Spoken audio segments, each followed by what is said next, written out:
Church nebhawa zvasangana kunge high fields. Jah Prayzah apefoma ku Night of Wonders yaPassionjava yakaitwa zuro ku City Sports Stadium. Asi vanhu vanongotaura zvavo kuti Passion vanhu havamudi, but in actual fact Passion anodiwa because City Sports yakanga yakazara to the brim.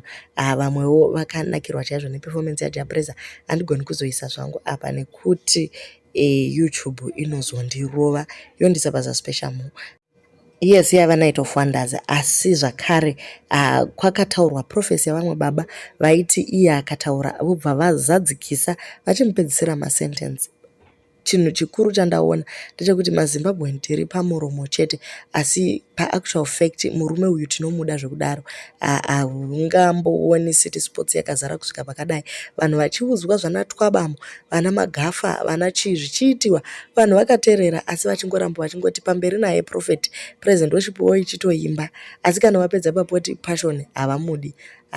Zvinhu zvacho hazvina kana maturo. Do leave your comments muchitaura kuti ndizvo here zvakaitwa naJah Prayzah kunoperforma nziyo dzenyika kuchechi.